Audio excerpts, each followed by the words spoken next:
大家好，我是小慧，欢迎您来到我的频道，也非常感谢您百忙之中收看我的视频。人们在不断的追求长寿，尤其是古代位高权重的人，甚至为了长寿不惜花费巨大的代价，可见长寿是大多数人梦寐以求的一件事情。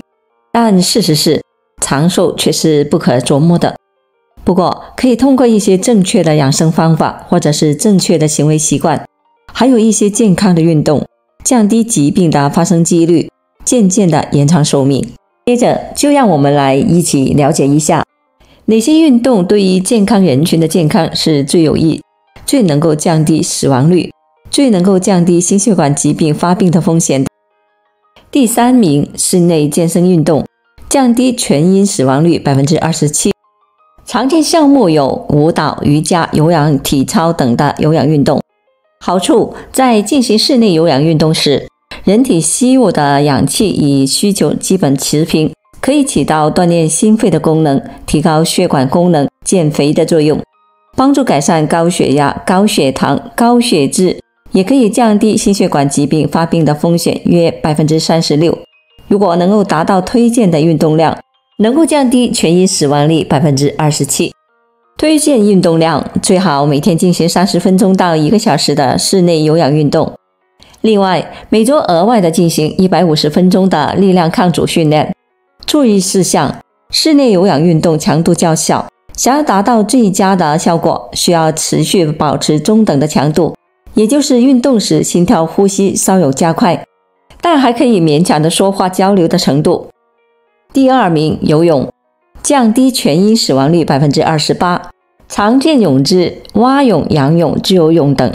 好处，游泳在锻炼全身肌肉的同时，可以帮助改善全身血液的循环和增强心肺功能，预防老年人罹患动脉硬化等的心血管疾病，延缓呼吸器官机能的衰退，可以降低心血管疾病的发病风险约 41%。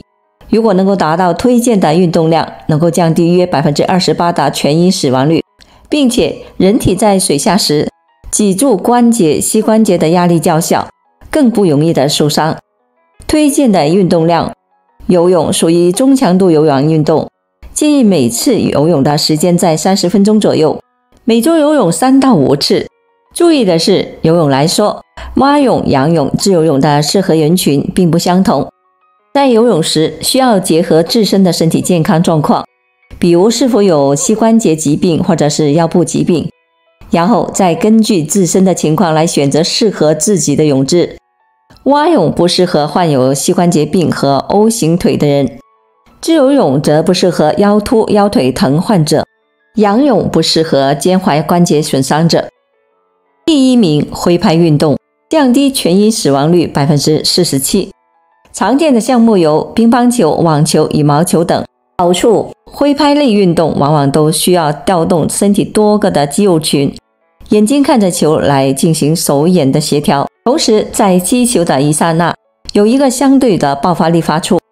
它强调了协调性、柔韧性，同时要有一定的耐力，这样可以帮助我们来提高肌肉骨骼的力量，提高心肺功能以及协调性，可以让人的注意力更集中，使大脑处于活跃的状态，起到帮助延缓大脑的衰老以及保护心血管的作用。对比那些没有进行身体活动的参与者，进行了挥拍运动的人，可以降低心血管疾病的发病风险约 56%。 如果能达到推荐的运动量，能够降低约 47% 的全因死亡率。推荐的运动量，网球和壁球属于高强度有氧运动，建议每周进行1个小时或者是2个小时的运动。乒乓球属于中等强度的有氧运动，建议成年人每周进行150分钟的运动。注意事项：中老年朋友选择挥拍类运动的时候，要考虑自身的条件，例如膝踝肩关节是否有原发病或者是伤病。像羽毛球对身体的素质要求一般较高，场地大，球速快，中老年朋友在选择羽毛球的时候就要慎重。而乒乓球的活动量没有那么大，场地也小一些。挥拍运动主要是强调的是双方对打，还是需要2个人的参与，这样从娱乐性和参与度，对于人们的身心健康是有好处的。但如果说你实在没有额外的时间做上述的运动，那么最普通的走路也是可以一定程度上降低死亡率。走路是被世界卫生组织认定为世界上最好的运动，不少国家的心脏协会和专家都鼎力的推荐，目前已经成为全球最流行的保健运动。世界卫生组织曾提出，走路是世界上最佳的运动之一，既简单易行，强身效果又好。无论是男女老少，什么时候开始这项运动都不晚。俗话说，每天走一走，活到99。近日，张伯礼院士也分享了自己坚持走路20年的养生习惯。张院士在接受采访的时候说道，为了健康，他坚持做的一件事就是每天坚持走路7000到8000步，这个习惯也坚持了20多年。他指出，走路是对老人最好的运动。他建议老年人每天最好能够坚持走路积累6000到7000步。那如何才能够越走越长寿？有研究表明，一、每日走路步数在10000步以上的人，可以降低发生肿瘤、心血管意外以及全因死亡的风险。二、在此基础上，日常步行强度、步数以及每分钟步数的计算，更高的人群以及步行速度更快的人群，可以进一步的降低发生肿瘤、心血管意外以及全因死亡的风险。三、相较于每日的步数、步行强度，步数与发生肿瘤、心血管意外以及全因死亡方面的健康获益表现出更强的关联性。为了达到健康目的，可以在日常生活中采用更快的步数走路。三、健身走3要素：步态、步数、步幅。健身走的步幅要比正常走路的步幅大一些，多出半个脚掌即可。步数每秒走2步负3步，每分钟120步负144步左右，这样有助于提高心率，激活心肺功能。步态要轻盈，脚落地的时候膝盖微屈，脚后跟到脚尖过渡要顺畅，同时身体的重心迅速的跟随。移动过程中我们要调整呼吸，上身挺直，双手自然的摆臂。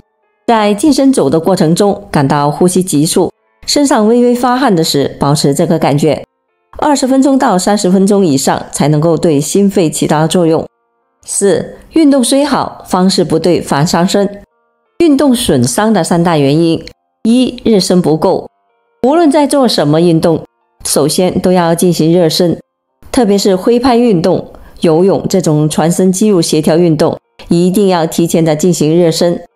可以做踢脚、拉伸等的动作，然后循序渐进的进行运动，才不容易受伤。二、场地因素。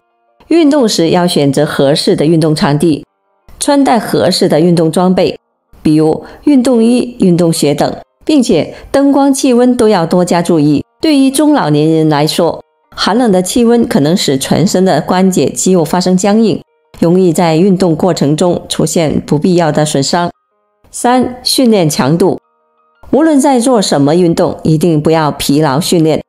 有的时候我们可能会觉得平时没有时间锻炼，所以到了周末一运动就要2-3个小时，运动的时间比较集中，这样运动的方式是不对的。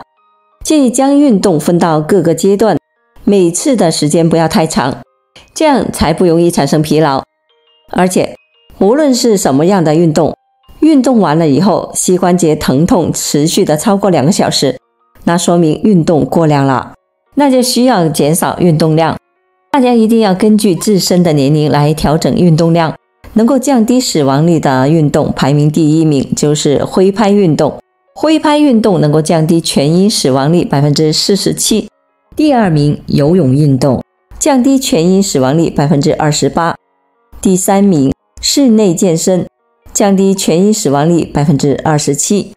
好了，朋友们，今天所分享的视频内容就到这里了。制作视频不易，朋友们，如果您觉得我分享的视频内容对您有所帮助的话，就请您给我点个赞吧。您的每个留言和点赞都是我进步最大的动力。也非常欢迎您到评论区分享您的生活经验。非常感谢您的支持和鼓励，我们下期见。